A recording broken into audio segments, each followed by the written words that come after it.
The Vexian dominion was collapsing, not because an unstoppable enemy had overwhelmed its borders, but because the crushing weight of its own desperation was tearing it apart from within. Every colony had been stripped of its resources to feed the ever-hungry war machine. Factories that once produced food, medicine, and civilian technology now forged nothing but weapons, ammunition, and warships. Every civilian vessel capable of flight had been seized and converted for military service. The economy was in freefall. Starvation spread across entire sectors. While the fleets grew larger, the people grew weaker. Victory had become the only path to survival, and everyone knew it. Meanwhile, Commander Dehayan, recently promoted to Fleet Admiral after his legendary defense of New Jeju, continued leading the coalition's relentless advance toward the Vexian core worlds. With each passing day, his armada encountered less resistance. Not because the enemy had surrendered, but because every remaining Vexian ship was abandoning the outer systems, retreating toward a single destination: home. The command bridge fell silent as an intelligence officer stepped forward. "Sir," he reported, "we've intercepted high-priority communications from Vexian High Command." Dehayan looked up from the tactical display. "They're preparing one final defensive stand around their home world." The officer enlarged the holographic star map. "Everything they have left is being concentrated there. Warships, orbital defense platforms, planetary shields, even civilian transports hastily fitted with improvised weapons. Nothing was being held back." Dehayan studied the tactical projections without speaking. Finally, he asked the question everyone on the bridge was thinking. "How many ships?" The intelligence officer hesitated before answering. "Approximately 3,000 vessels, sir." A murmur spread across the command deck. Everything from frontline battlecruisers to converted cargo ships armed with makeshift cannons.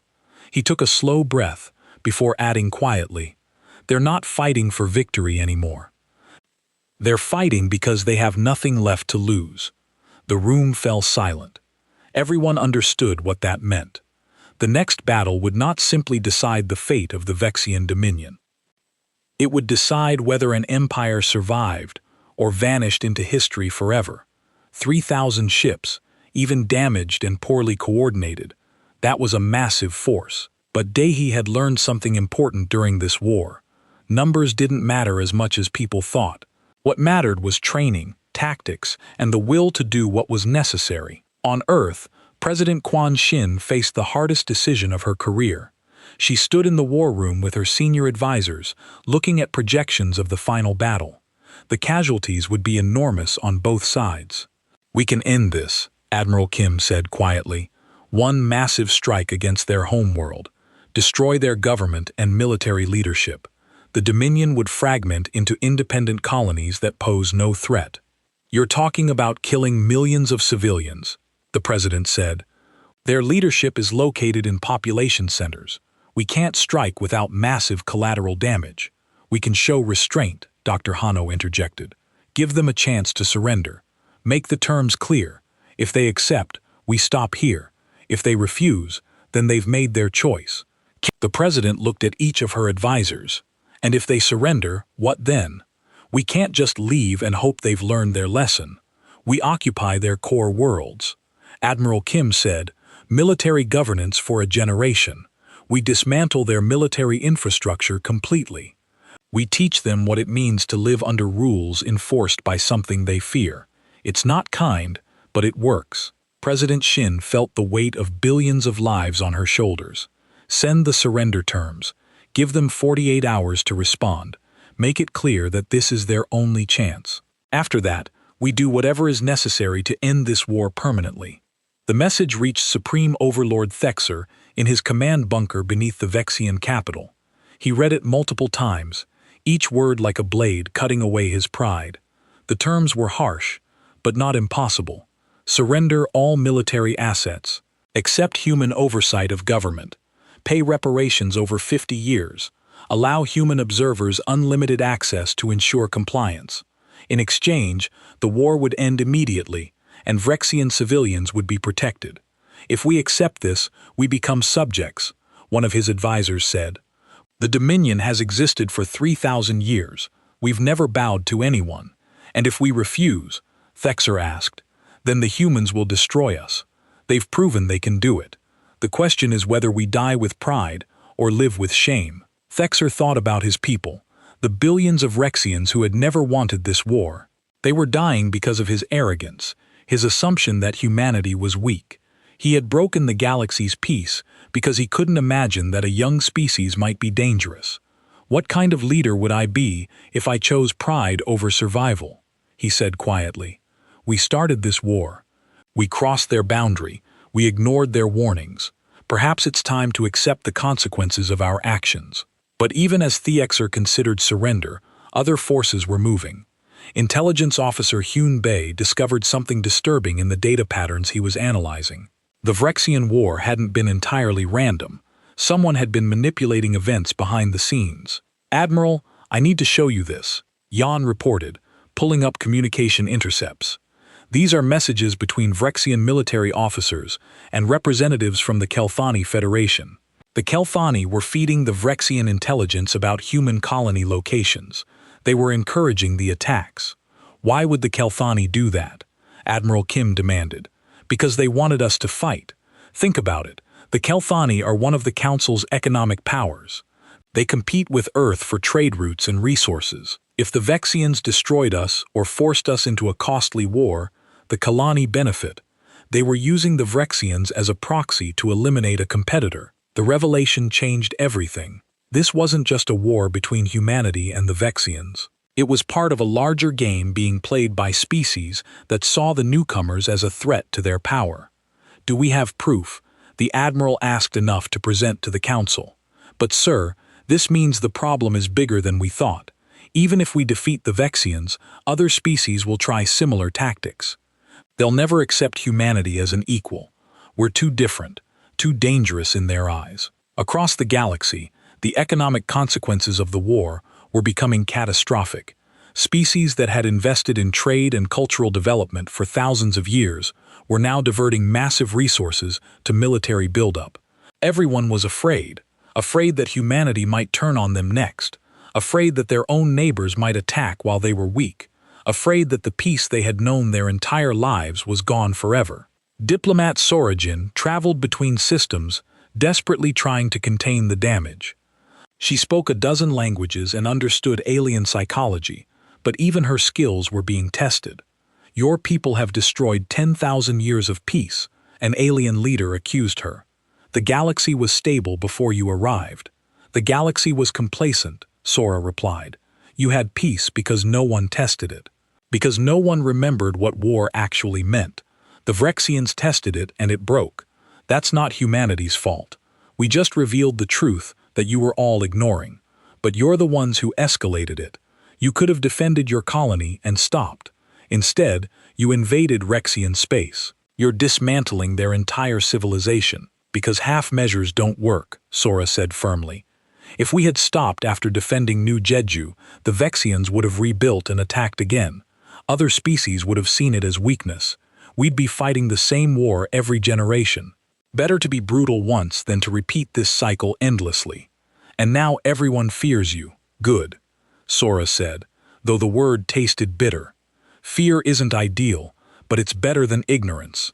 For 50 years, you all thought humanity was harmless. That ignorance led to war. Now you know we're dangerous. But you also know we only fight when threatened. That's deterrence. That's how peace actually works when predators are involved. The alien leader stared at her. You've changed the galaxy forever. The Vexians changed it. We just responded. But Sora knew it wasn't that simple.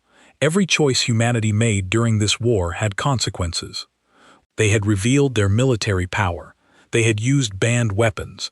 They had shown the galaxy a level of systematic violence that no one had seen in millennia. There was no going back to the innocence of first contact. Humanity would always be the dangerous species, now the predators among the prey.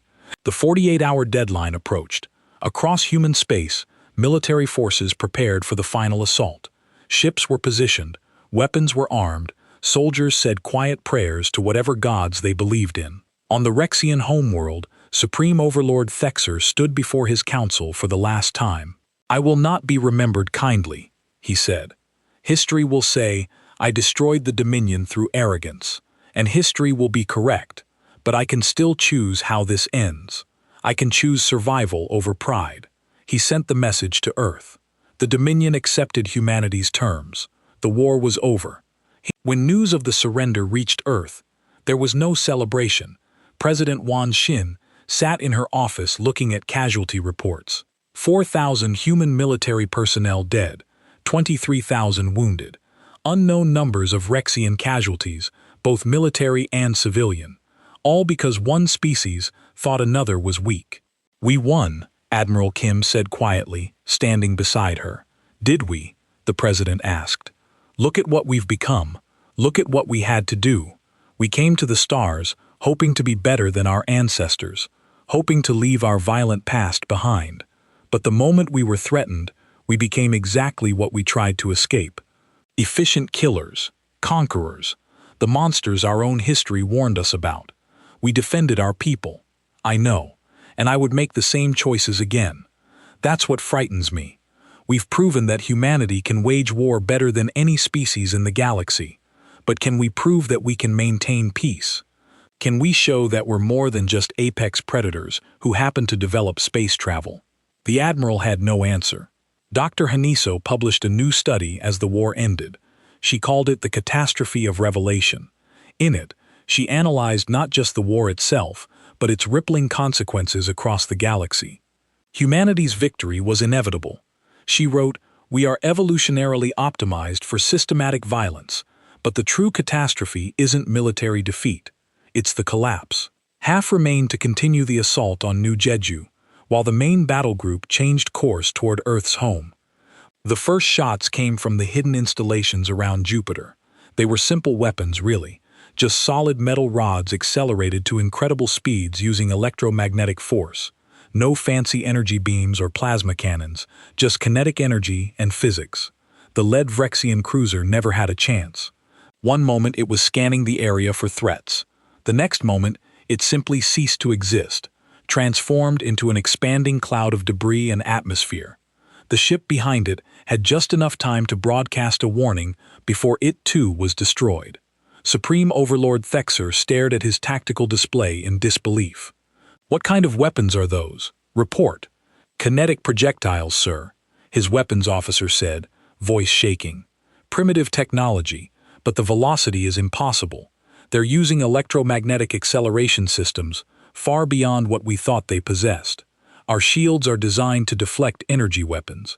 They can't stop solid matter moving at those speeds. Evasive maneuvers. Return fire immediately." The Vrexian fleet scattered, but the human weapons tracked them with perfect accuracy. More ships died. Then something even worse happened. The space around Earth's moon rippled, and ships began appearing. Dozens of them. Hundreds. They had been there all along, hidden by technology the Vrexians didn't know existed. The human fleet looked different from the sleek Vexian vessels. These ships were angular and brutal, covered in armor plating and weapon hardpoints. They looked like they had been designed for one purpose only: war. Lieutenant Junho Lee sat in the cockpit of his fighter craft, part of a squadron launching from a carrier that officially didn't exist in any human military records. His ship was small and fast, armed with missiles that contained nuclear warheads. The Galactic Council had banned such weapons 4,000 years ago, calling them barbaric and indiscriminate. But humanity had never signed those agreements. They had simply pretended to comply while hiding their real arsenal. "All fighters, this is your flight, Commander," a voice said over the radio. The Vexians wanted to see what humanity keeps hidden. Today, we show them. Weapons are free. Engage at will. Junho felt his heart racing as he locked onto a Vrexian destroyer. His hands were steady, though, trained through thousands of hours of simulation. Humanity had never stopped training for war. Even during the peaceful decades, they had just done it quietly. His missile launched with a brief flash of light. 5 seconds later, a miniature sun bloomed against the Vexian ship's shields. The nuclear explosion was small, by historical human standards, but devastating against technology that had never been designed to withstand such brutal force. The destroyer shields collapsed, and the ship tumbled helplessly through space. "Target neutralized," Junho reported. His voice was calm, but inside he felt sick. This was what his species was good at. This was their talent: violence and destruction. Back on New Jeju, the Vrexian assault had stalled. Captain Sokan's defenders were still heavily outnumbered, but they fought with tactics the aliens had never encountered. They used the terrain to their advantage.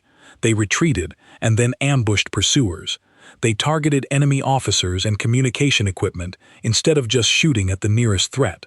"They're not fighting like civilized beings," a Vrexian officer reported to his commander. "They're using guerrilla tactics, psychological warfare. They're trying to break our morale." The Vrexian commander didn't fully understand the concept of morale. His species had been peaceful for so long that the psychological aspects of warfare were foreign to them. They followed orders and expected to win through superior numbers and technology. But these humans fought differently. They fought dirty. In orbit above the colony, the Vrexian ships were suffering too. Every time they tried to bombard human positions, automated defense systems shot down their missiles. Every time they tried to land troops, human fighters appeared from nowhere to attack the transport ships. The Vrexians had more ships and more firepower, but the humans were using it against them. And worst of all, the humans were broadcasting everything. Every battle, every engagement. They were making sure the entire galaxy watched as humanity demonstrated what modern warfare actually looked like. On Earth, Chief Engineer Nari Yoon stood in the control center of the Jupiter shipyards. Around her, massive automated factories worked without stopping. Raw materials entered one end. Fully functional warships emerged from the other. The process was so fast it seemed impossible. "How many ships can we produce at current capacity?" an officer asked her. "Approximately 50 per week," Nari replied calmly. "We can increase that number if necessary." The factories were designed to scale up in an emergency. 50 warships every week. The officer looked stunned. "How long have we had this capability?" "Since the day we joined the Galactic Council," Nari said. "The government at the time decided we needed insurance. They built these shipyards in secret, hidden under Jupiter's moons, where no alien sensors would detect them. We had to be able to defend ourselves if the Council ever turned against us. So we hid our real military strength and showed the galaxy only what they expected to see." She pulled up a holographic display showing Earth's true military assets. Thousands of ships in hidden storage facilities. Weapons that violated dozens of Council laws. Technology that humanity had developed in secret while pretending to adopt alien standards. "We lied to them," the officer said softly. "We survived," Nari corrected. "That's what humanity does. We adapt. We hide when we're weak. We strike when we're threatened. And we make sure our enemies never get a second chance to hurt us." The Battle of Saul lasted 3 hours and 17 minutes. When it ended, 60% of the Vrexian fleet was destroyed, and the rest were fleeing at maximum speed back toward their own territory. Supreme Overlord Thexer survived only because his flagship had the best shields and fastest engines of any ship in his fleet. He sat in his command chair, staring at damage reports. His species had fought minor conflicts before, border disputes that lasted a few days at most, but this was something completely different. The humans had fought with a focused intensity that felt utterly alien and terrifying. They used nuclear weapons, his weapons officer said, still in shock. They used kinetic bombardment. They used psychological warfare and targeted assassinations. These tactics are banned by every civilized species in the galaxy. "Perhaps," Dexor said slowly. "The Council banned them because they're effective." A message came through from the human fleet. Admiral Yang Kim appeared on the screen. His face was hard and emotionless, like he had done this 1,000 times before. "Supreme Overlord Thexer, you crossed our boundary. You ignored our warnings. You attacked our citizens. Now you will return to Vrexian space, and you will spread this message to every species in the galaxy. Humanity is done hiding. We tried to be peaceful. We tried to follow the Council's rules, but when you threaten our people, we respond with everything we have, and trust me when I tell you, you have not seen everything we're capable of yet." Not even close. The transmission ended. That sat in silence for a long moment, then gave the order to retreat. Pride didn't matter anymore. Survival did. Across the galaxy, every species that belonged to the Galactic Council watched recordings of the battle. They saw human weapons that shouldn't exist. They saw tactics that were supposed to be ancient history. They saw a species that had been hiding its true nature for 50 years. And the revelation was terrifying. In the council chambers on the neutral station, representatives from dozens of worlds argued and shouted. The room was chaos. Humanity violated 17 major laws during that engagement. One delegate declared, they used banned weapons. They showed no mercy. They must be punished for their actions. Dr. Hanio stood at the human podium, and her voice cut through the noise. Punished? You ignored our complaints for months. You dismissed us when we asked for help. You let the Vexians harass us because you thought we were weak. And now that we've defended ourselves successfully, you want to punish us. No, that's not how this works anymore. You lied to us. Another council member accused. You hid your military capabilities. You pretended to be weak when you were actually very dangerous. Yes, we did. Hana admitted without shame, because we know what we are. We know our own history. Humanity's past is written in blood. We fought wars that killed millions of our own people. We built weapons capable of destroying our entire planet. We reached space by standing on the graves of our ancestors. When we met you, we made a choice. We decided to hide that violent nature and try to live peacefully in your civilized galaxy. But you mistook our choice for weakness. You thought we were harmless. She activated a display showing footage from the battle. Look at this. Really? Look. We didn't just defeat the Vexians. We destroyed them with systematic efficiency. This is what humanity does when we stop holding back. This is what we're good at, and we've been suppressing it for 50 years because we wanted to be part of your peaceful society. You're monsters, someone whispered. Perhaps, Hana said quietly. But we're your monsters now because the Vexians forced us to reveal what we really are, and now everyone knows the truth. Humanity is the most dangerous species in the galaxy, not because we're stronger or Smee. Admiral Tang Ko stood on the bridge of the carrier Indomitable, watching the stars through the viewport. Behind him stretched what Earth called the Retribution Fleet, over 200 warships that had been hidden in storage for decades. The human government had decided that defending their borders wasn't enough. The Vexians needed to learn that starting wars with humanity came with consequences. Sir, we're approaching the outer Viasian colonies, his tactical officer reported. They have orbital defenses, but nothing like their main battle fleet. Most of those ships were destroyed at Sol. Good, Tai Yang said. He was older than most combat officers, with gray hair and lines on his face that spoke of hard decisions. He had studied military history his entire career, not because he loved war, but because he understood that lasting peace required strength. Implement the old war doctrine. We don't just defeat them, we ensure they can never threaten us again. The old war doctrine came from Earth's violent past. When nations fought total wars, they didn't just win battles, they destroyed the enemy's ability to make war in the future. It was brutal and efficient, and it made most humans uncomfortable. But it worked. The human fleet swept through Vexian space like a storm.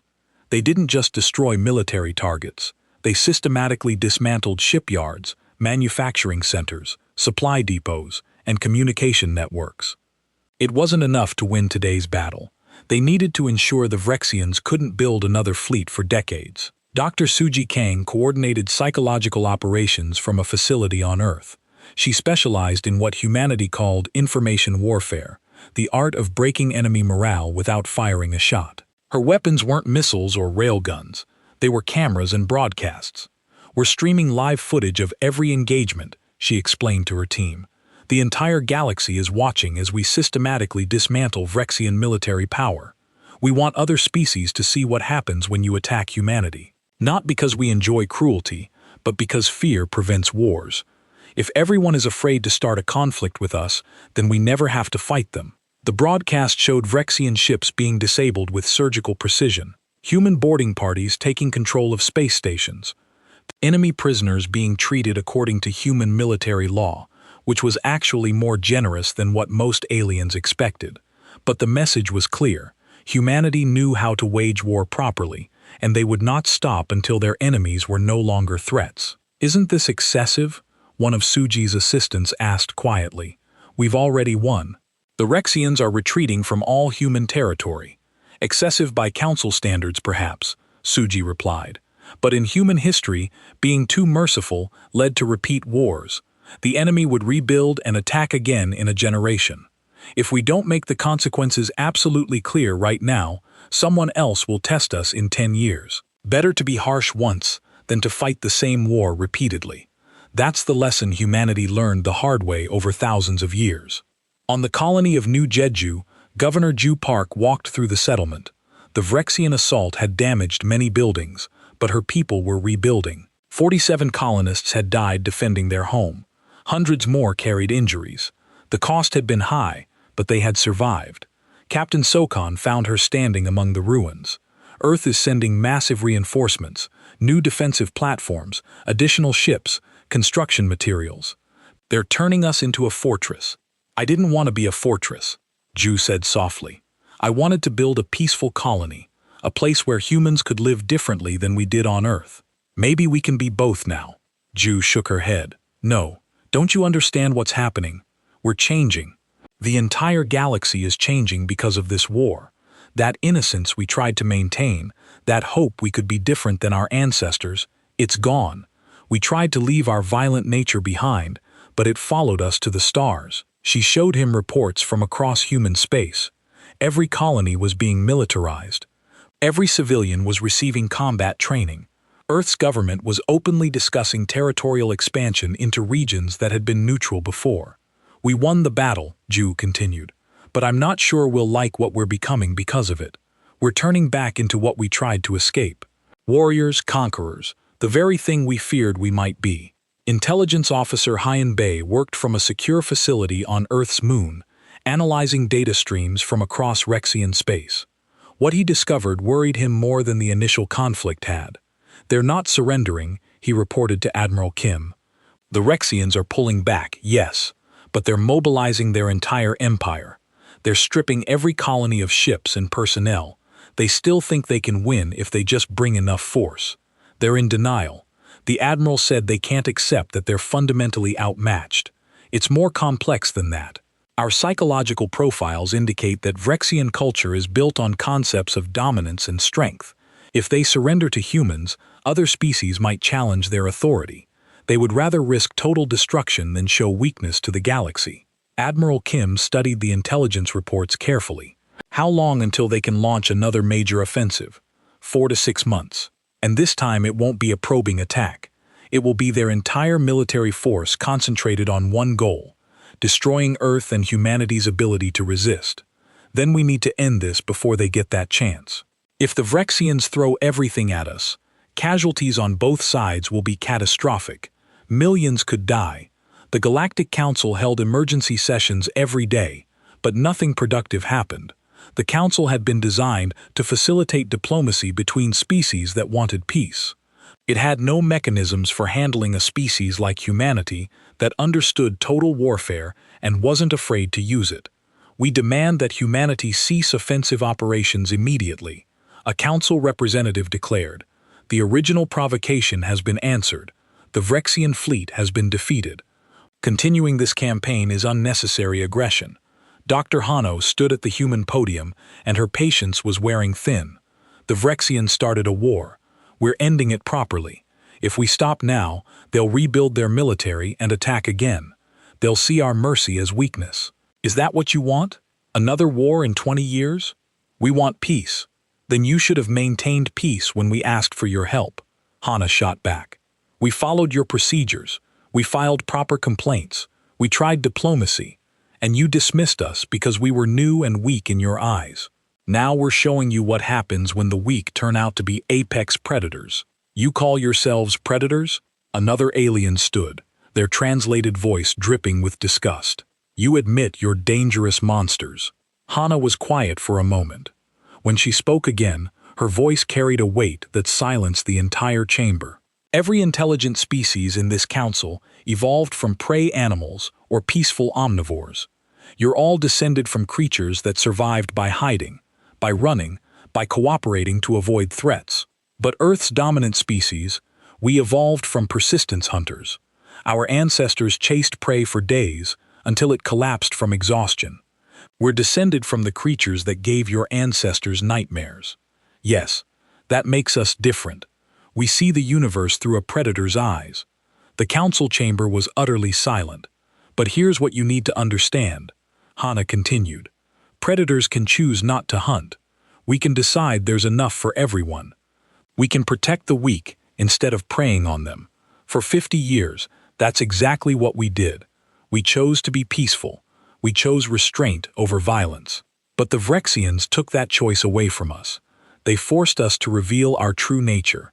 And now you're seeing what humanity really is when we stop holding back. We're survivors who will do anything to protect our people, and right now that means ensuring the Vrexians never threaten us again. You're talking about destroying an entire civilization, someone said. No, Hana replied firmly. We're talking about removing their ability to wage war. The Vrexians can survive. They can rebuild their society. They can live peaceful lives, but they will not have the military power to threaten anyone again. That's the price of starting a war with humanity. That's the lesson we're teaching. Admiral Taiyan Ko's fleet continued its advance through Vexian territory. The aliens fought back when they could, but human tactics were simply too advanced. Where the Vexians expected traditional space battles with ships exchanging fire in neat formations, humans used ambushes, hit-and-run attacks, electronic warfare, and psychological operations. They're calling us dishonorable. One officer reported, the Vrexians say, we don't fight like civilized beings. They say our tactics are cowardly. They're absolutely right, Taiyang said without shame. We don't fight fair. We fight to win with minimum casualties on our side. Honor is a luxury you can afford when you're so powerful that you don't need advantages. But humanity clawed its way up from the bottom. We learned to survive by being smarter, more vicious, and more adaptable than anything else on our planet. That's not civilized, but it is effective. But victory came with costs that weren't visible on tactical displays. Human soldiers were returning from combat changed. Some felt pride in what they had accomplished, proud that their species could defend itself. Commander Dahun watched the red dots blink on his screen. Each dot was a Rexian ship that had entered human space without permission. He counted 15 violations this month alone. The aliens were testing them, pushing to see how far they could go before humanity pushed back. They think we're weak, said Dr. Hanao. She stood next to him in the observation deck of the frontier station. Outside the windows, stars stretched endlessly into the darkness. Hana was a scientist who studied alien behavior, and she had been warning him about this for months. Di-hyun rubbed his tired eyes. We've sent 17 formal complaints to the Galactic Council. Every time they say the same thing, navigation errors, honest mistakes. They don't take us seriously because we're new. Hana said, humanity has only been part of the galactic community for 50 years. To them, we're children. They've been traveling the stars for thousands of years. They think they know everything. The commander pulled up another display. This one showed Earth's military forces spread across 20 colony worlds. By galactic standards, it looked pathetic. A few dozen ships, old weapons, nothing impressive, nothing that would scare a major power like the Vrexian Dominion. Admiral Yong Kim wants to fight, Dahun said quietly. He's been pushing the government to authorize military action. He says we need to show strength before the Vrexians think they can take whatever they want.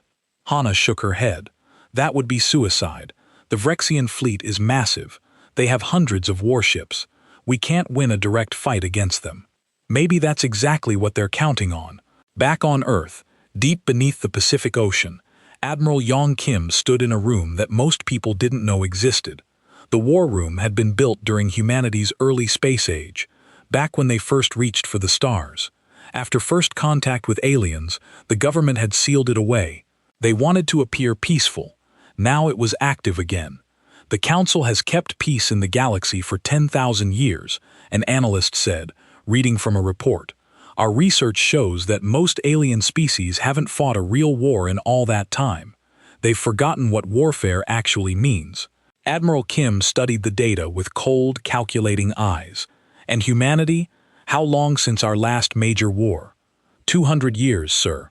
But we kept all the records, all the tactics, all the strategies. We studied our own history, even when we pretended we didn't need it anymore. The Admiral opened a classified file. It showed a map of the solar system with a massive red circle drawn around it. The Forbidden Zone. When humanity joined the Galactic Council, they had made one demand.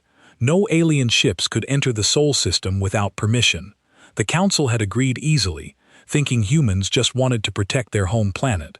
But the aliens never asked why the Forbidden Zone was so large, why it included Jupiter and Saturn and all their moons, why humanity had been so insistent about it. Keep watching the situation, Kim ordered, and make sure the facilities are ready. If this goes bad, we'll need them operational immediately. On the colony world of New Jeju, Governor Ju Park stood on a balcony watching the sunset. The planet was beautiful with purple skies and twin moons that rose in the evening. The Galactic Council had given this world to humanity without argument because it was far from trade routes, poor in valuable resources, worthless by their standards. What they didn't know was that humanity preferred being underestimated. They preferred being forgotten out on the edges of civilized space. Captain Seacon approached the governor. His uniform was dusty from working in the colony, but his expression was serious. "Ma'am, we have a situation. Fraxian ships just entered orbit. 5 destroyers and 1 command carrier." Ju felt her stomach tighten. "Have they contacted us?" "Yes. They're demanding we evacuate the planet within 48 hours. They claim this territory belongs to the Vrexian Dominion now. Based on what authority? They say we never properly registered our claim with the Council." Captain Seek's jaw clenched. "It's a lie. Our documentation is perfect, but the Council won't help us. They never do when it involves humanity." Ju walked to the communication console. "Send a message to Earth immediately. Tell them the Vexians have crossed the line. Then start preparing the colonists. If they won't leave us alone, we'll make them regret coming here. Governor, we have 300 security personnel against their battle fleet. We can't possibly win this fight." "We don't need to win, Captain. We just need to make them understand that attacking humans comes with a price. Even if we're small, even if we're new, we don't surrender." The message reached Earth within hours through the quantum communication network. Admiral Kim took it directly to the civilian government. President Quan Shin read it 3 times in complete silence. "They want to take our colony," the president said finally. "After all our efforts at peace, after all our compromises, they're just taking what they want because they think we're too weak to stop them. The Galactic Council won't intervene." Admiral Kim said, "Dr. Hano has studied their psychology extensively. She says they view warfare as something primitive and barbaric. They can't even imagine that we might fight back effectively. To them, we're just another minor species that will surrender when threatened." President Shin stood and walked to the window. Below, the lights of the city stretched to the horizon. Billions of humans living peaceful lives, lives that would change forever depending on what decision was made in this room. "What are our real options?" the president asked. "We can abandon the colony and accept that we'll always be victims. We can file more complaints with the Council that they'll ignore, or we can show the galaxy what humanity actually is." "And what are we, Admiral?" Kim's expression was grim. "Survivors, ma'am. We evolved on a planet that tried to kill us every single day. We fought wars that destroyed continents. We built weapons capable of ending all life on Earth. We had to learn control the hard way. Every other species in the Council was handed peace by their biology or their environment. They never had to fight for it, but we did, and we never forgot those lessons, no matter how much we pretended." The president was quiet for a long moment. "If we fight back, everything changes. The galaxy will see us differently. They'll fear us." "They should fear us," the admiral replied. "Maybe then they'll stop crossing our boundaries. Maybe then they'll understand that humanity's patience has limits." President Shin made the hardest decision of her life. Send the message to the Rexians. Tell them they have 24 hours to withdraw from New Jew and all human territory. Make the consequences absolutely clear. And if they ignore us, then we remind the galaxy what we're capable of. and may whatever gods exist forgive us. The message reached Supreme Overlord Thexer, aboard his flagship, in orbit around New Jeju. He read it once, then started laughing. His officers looked uncomfortable, but none of them spoke. These primitive creatures threaten us. Thexer could barely contain his amusement. They can barely travel between stars. They have no real military power, and they dare to give us ultimatums. His tactical officer hesitated before speaking. Sir, there is something unusual in their data. Earth has a forbidden zone around their home system. It's very large and they've never explained its purpose. They're probably hiding how weak they truly are. Vexer said dismissively. Besides, we won't need to enter their precious system. We'll take their colonies one by one until they surrender. It will be over in weeks. Begin the invasion of New Jeju. The Vrexian fleet moved into attack position. On the planet's surface, Captain Seacon had organized the colonists into defensive positions. They had mining equipment converted into makeshift weapons, tunnels that could serve as bunkers. Every person who could hold a gun had been given one in basic training. They'll bombard us from orbit first, one of his officers said nervously. That's standard procedure. Destroy our defenses before landing ground troops. Let them try, Sokon replied calmly. This colony has some surprises. Humanity always has surprises. As the Vrexian ships entered weapons range, New Jew's defenses activated. Hidden missile batteries emerged from camouflaged positions. Railguns that had been disguised as mining equipment swiveled toward the sky. Energy shields flickered to life around key installations. Shields that were technically illegal under Council law, but that humanity had installed secretly anyway. The first Vrexian destroyer took 3 direct hits before its captain even realized they were under attack. The ship didn't explode, but it limped away from the battle-trailing atmosphere and debris. Supreme Overlord Thexer watched from his command ship, and for the first time, a hint of doubt entered his mind. They're actually fighting back. They're organized and well-armed. Should we withdraw and reassess, sir? No. Thexer's pride wouldn't allow retreat. They're just delaying the inevitable. Increase the attack and prepare to cross into their forbidden zone. If we cut off their reinforcements from Earth, this ends quickly. The tactical officer pulled up a navigation display. Sir, Earth specifically warned us not to cross that boundary. Their message was very clear about consequences. Empty threats from a dying colony, Thexer declared. Take us into the Sol system. Let's see what these humans are really hiding behind all their posturing. The Vrexian fleet split its forces. 6 months after the Vrexian surrender, the galaxy looked completely different. The Galactic Council had been reformed with new power structures that acknowledged reality rather than pretending all species were equal. Humanity now held one of the 5 primary leadership positions, a role that would have been unthinkable before the war. Elder statesman Jin Wu represented Earth in the new council. He was old enough to remember when humanity first reached the stars, young enough when nations still fought wars on Earth itself. He understood better than most what burden his species now carried. We never wanted this responsibility, he said in his first formal address to the council. Humanity joined the galactic community, hoping to learn from species that had achieved lasting peace. We wanted to be students of your civilization, not teachers. But the war forced us to reveal our true nature, and now everyone knows what we are, what we've always been. He paused, looking at each alien representative. Some met his eyes, others looked away, still afraid of what humanity represented. So here is our promise, Jin Wu continued. Humanity will not start wars. We will not expand through conquest. We will not use our military superiority to dominate others, but we will finish any conflict that begins with aggression against us or our allies. We will respond to threats with overwhelming force, and we will ensure that breaking the peace always costs more than any potential gain. This is not a threat, it's a guarantee. The galaxy can have peace, but it must be a peace that everyone respects and maintains. That sounds like you're appointing yourselves as galactic police, a council member said carefully. No, Jin Wu replied. We're stating clearly what we will and won't tolerate. The old peace was based on ignorance and good intentions. The new peace must be based on clear boundaries and genuine deterrence. Everyone now knows what humanity is capable of. That knowledge is what will maintain stability. Fear of consequences prevents conflict far more effectively than hope for cooperation. In the months following the surrender, the true scope of changes became apparent. The forbidden zone around Earth expanded dramatically. What had once been just the Sol system now included a sphere of space 10 light-years in diameter, all under direct human control. Multiple defense stations monitored every approach.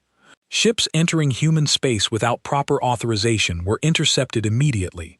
Young Officer Unbi Song stood watch on one of the new boundary stations.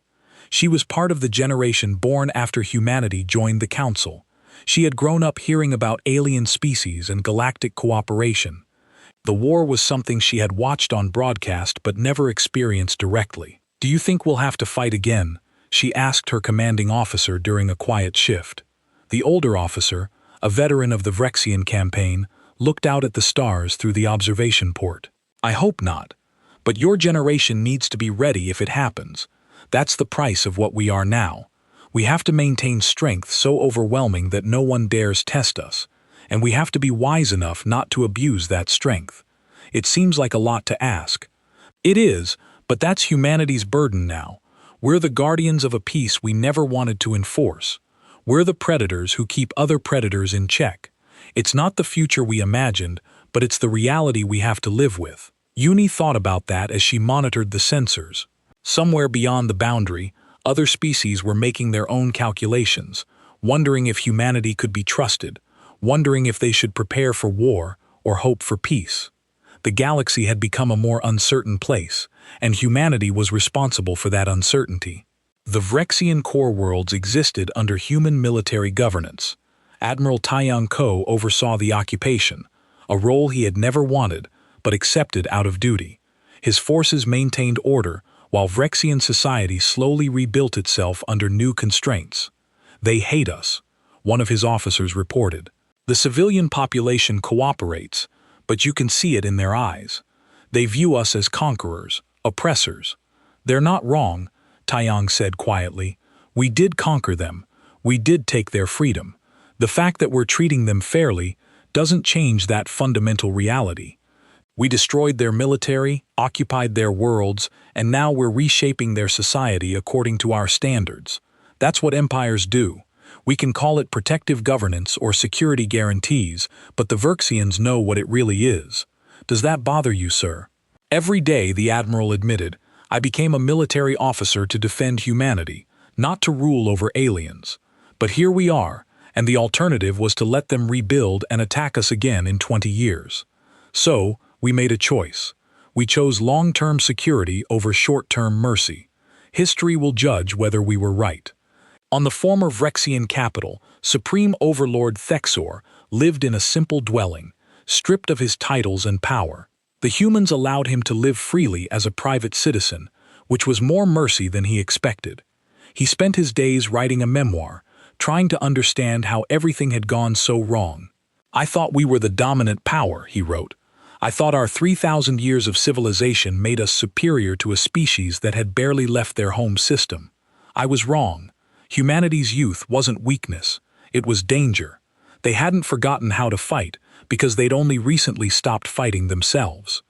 While we grew soft in peace, they remained sharp through memory and preparation." Commander De Hayen returned to New Jeju for the first time in months. The colony had been transformed.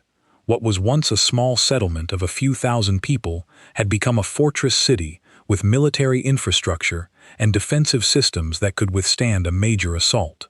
Governor Ji-Woo Park met him at the landing pad. She looked older, more tired than he remembered. "Welcome back to our fortress," she said with bitter irony. "This is what we built, what we had to become." They walked through the settlement together. Children played in parks surrounded by concealed missile batteries. Families ate dinner in homes built over bunker systems. Normal life lived on top of constant preparation for war. "Do you regret it?" De-Hun asked. "The choice to fight instead of evacuate." "Every day," Ju said. "But I'd make the same choice again. We had to show the galaxy that humanity doesn't surrender, that attacking us costs more than anyone wants to pay. The people who died here didn't die for nothing. They died so future generations might not have to fight at all. You think that's possible? Real peace. I think it's what we have to believe. Otherwise, what was the point? We became monsters to protect our people. If we can't find a way back to something better than the monsters won, and we just lost ourselves in the process. Dr. Hano spent her time traveling between systems, meeting with representatives from species who were still trying to understand humanity. She had become an informal ambassador, explaining human nature to aliens who found it completely foreign. "Why do you prepare for war even during peace?" one alien asked her. "You've won. Everyone fears you. Why continue building weapons and training soldiers?" "Because deterrence only works if it's real," Hana explained. "If we disarmed now, someone would eventually test us again. They'd think we'd gone soft. The only way to maintain peace is to make certain everyone knows we could wage war if necessary. It's exhausting and it's expensive, but it's the price of being what we are. And what are you?" "Survivors," Hana said simply. "Humanity survived by being more dangerous than anything else on our planet. We survive by never forgetting threats, by always preparing for the worst. Other species evolved past that mindset. We can't. It's written into our genes. The best we can do is control it and use it wisely." The Galactic Council established a new protocol called the Boundary Agreement. Every species had the right to establish protected space around their core systems. Crossing those boundaries without permission was now the galaxy's most serious crime, one that would trigger unified response from all council members. This is humanity's doing. Some species said they've militarized the entire galaxy with their paranoia, but others understood the truth. The boundaries existed because humanity had proven that peace without enforcement was just waiting for war. The agreement codified what everyone now knew. Threats had to have clear consequences, or they meant nothing. On Earth, President Kanhin's term was ending. She stood in her office on the last day, looking at the planet below, cities of billions who would never fully understand the choices she'd had to make, the weapons she'd authorized, the deaths she'd accepted as necessary. "Do you think we did the right thing?" she asked Admiral Kim, who had come to see her before she left office. "We kept humanity alive," the Admiral replied. "We turned a war that could have destroyed us into a victory that secured our future. That's what leaders do. They make impossible choices so their people can live." But at what cost? We revealed what we are. We can never go back to being seen as a peaceful species. We're the predators now forever. We were always predators, ma'am. We just hid it better before. Maybe it's better that everyone knows the truth. Honest fear is more stable than false security. The president wasn't sure she agreed, but she understood his point. The galaxy had changed, and there was no reversing it. Humanity had crossed a line during the war, and now they had to live with the consequences. In schools across human space, children learned a new curriculum: